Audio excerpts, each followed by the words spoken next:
So I just wanted to kind of join in on this video blogging experience, and I'm pretty reserved. I'm pretty introverted, so I don't really have a lot of friends.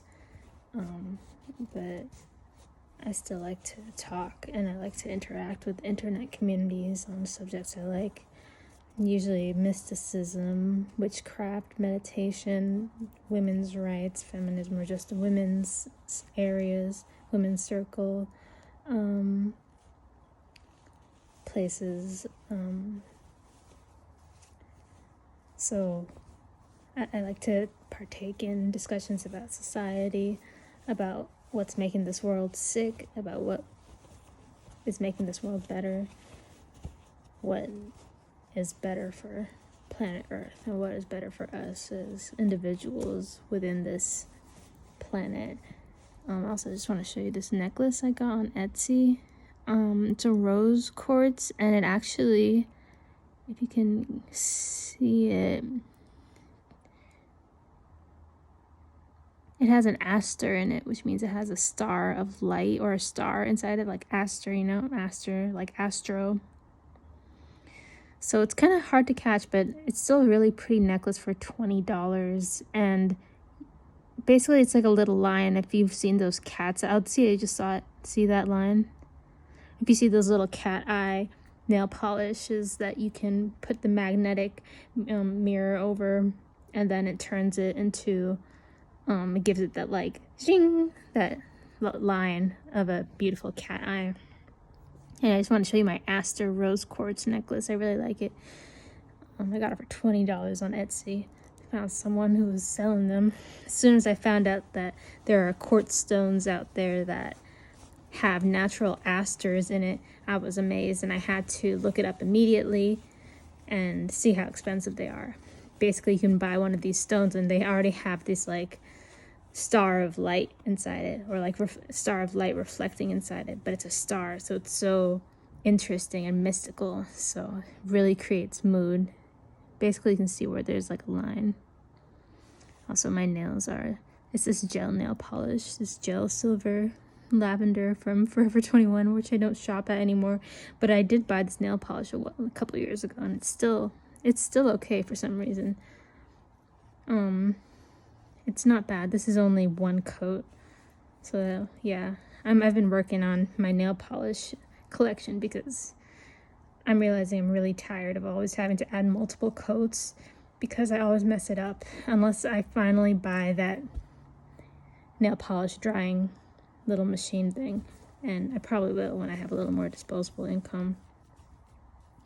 So yeah, I really love doing my nails, and this is I have a lot of witchy jewelry. I love doing jewelry, or buying jewelry. I don't really make that much jewelry. This is angelite, which is very good for psychic travels, astral projection, conjuring the angels, bringing benevolent energies around you.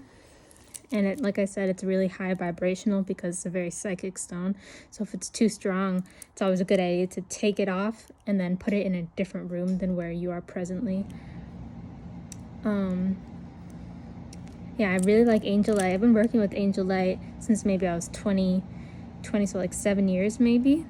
That's the first time I had any kind of pale blue stones, or angelite specifically. Any of these high vibrational stones that will definitely connect you with higher vibrational entities. It's a really interesting stone. Ever since I started, I guess I could go into that a little, because why not? Ever since I started working with these, I've gotten into dream journaling. I've gotten better at scrying. I'm able to conjure visions at any time I like, and it first started for me with cloud beings that were very ethereal and windy to begin with, right? So already within that element of air and water, clouds, So I do a lot of that. It would also be good for any kind of celestial meditation. So basically anything where you want to get in touch with an angelic power or something like that. It's really good to have these stones around, but they can get you feeling a tiny bit frayed if you do it too much. So that's why it's good to know the trick of putting it in a different room. You can always put it outside under the sun. So this is really connected with the moon, you know, because it's a psychic stone and the moon is the ruler of psychic stuff. So,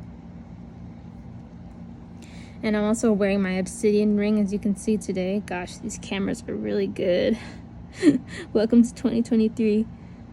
This is my obsidian ring. You know, the lady was actually not so sure. But yeah, I've had this for a couple of years and I wear it a lot. Recently, I've been feeling its energy impact more. It's really sturdy feeling. I don't know why, but recently, like the past month, and I've had this for 2 years, it's like my connection with the stone is really cemented or fomented, and now I can really feel it. I don't know what it is. I don't know if it's the astrological new year, which is coming up, which is the end of Pisces. That's the end of the astrological year. The astrological year actually begins in April, or during Aries at the end of March. Maybe that's what it is. Maybe it's just like I've just broken it in. Like when you get a new pair of shoes, you have to break those in because at first they're kind of hard and tough, and you have to break it in so that it starts to feel good. So I've been wearing this for 2 years now. Actually, it might be closer to 3 years. Time is weird. So yeah, that's my jewelry that I'm wearing today. I always have my little helix, and I got this when I was 13. Yeah, I like this little girl a lot. And I have other ear piercings, but I don't have any other in. And that's it for my jewelry. Sometimes I like to gaze a little bit into this little ring because it's a little bit like a black scrying mirror. I don't know if any of you have ever thought about scrying, but it's often recommended that you try a black mirror to scry with. But I tend to use a crystal ball, just a plain quartz ball. So I also felt inspired to come on here and actually make a video for my channel. I might have to delete on my old videos because I didn't know what I was doing, but whatever. Anyway, maybe this is the first video, so if it is, hi. But I felt inspired to come and need to share with someone in video format. I just was having a question to myself, and I walk out towards the balcony. I live in an apartment, and a gigantic crow swoops and flies right next to me, right by my ear. And then he lands in the parking lot below, and he just sits there. And crows never come within the grounds of the apartment. They're always hopping around outside. But it was just weird because I was thinking and meditating hard on a question at the time that he came out.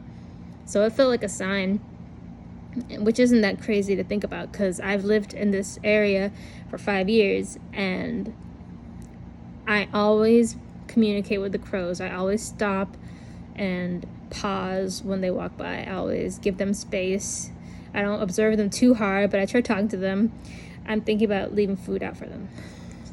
So yeah, that's the end of this video. And I'll come back soon.